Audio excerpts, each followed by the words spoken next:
Subscribe करा, bell icon दाबा।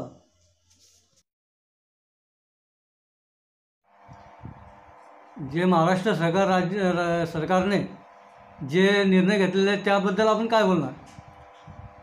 महाराष्ट्र सरकारच्या महाविकास आघाडीने राज्यातील वाडे वस्त्यांना जातीय आणि धर्मार्ध नावं जे दिलेले आहेत ते बदलवण्याचा कालच निर्णय घेतला।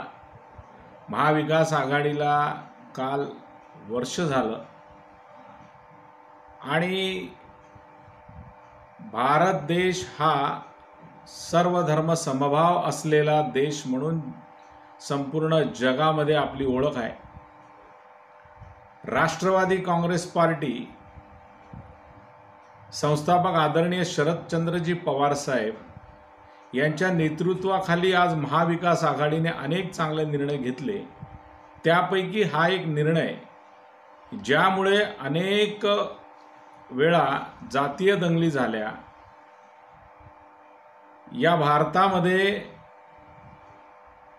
माणुसकी हे एकमेव जात असावी अशा पद्धती जर विचारांती सामाजिक सेवेतून राजकीय वारसा जर कोणी चालवत असेल तर ते आदरणीय पवार साहेब आहेत।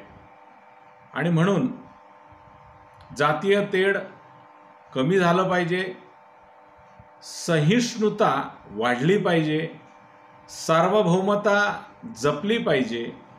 या अनुषंगाने राज्याचे सामाजिक न्याय मंत्री आदरणीय धनंजयजी मुंडे यांनी एक चांगला निर्णय मंत्रिमंडळासमोर घेण्यासाठीचा प्रस्ताव ठेवला असता परवालाच राज्याच्या मुख्यमंत्र्यांसह अख्ख्या संपूर्ण मंत्रिमंडळाने कॅबिनेटमध्ये राज्यातील प्रत्येक ठिकाणी असलेल्या जातीय नावाच्या वाड्या वस्त्या यांना राष्ट्रपुरुषांचं नामकरण करावं असा जो निर्णय घेतला तो स्वागतार्ह निर्णय आहे।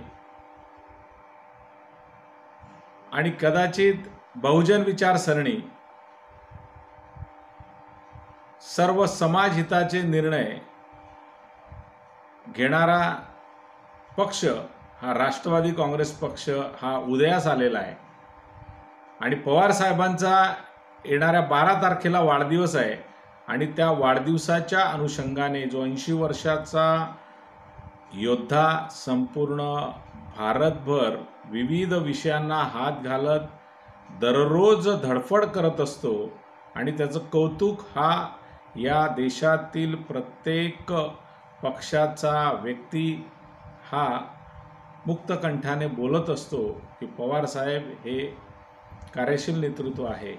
आणि त्यांच्या वाढदिवसानिमित्त महाविकास आघाडीने आणि या राज्य सरकारने हा घेतलेला निर्णय म्हणजे पवार साहेबांच्या वाढदिवसाला दिलेली भेट आहे। यामधून जातीय सलोखा निर्माण होईल, जातीचं तेढ जे निर्माण होण्याच्या संभावना असतात त्या कमी होतील आणि नक्कीच येणाऱ्या पिढीला एक चांगला संदेश, सार्वभौमत्व जपण्याचा एक आदर्श निर्णय हा राज्य शासनाचा आहे। त्यांचं स्वागतच आहे। घेतलेला निर्णय अतिशय हा चांगला आहे असं मी म्हणेन। धन्यवाद।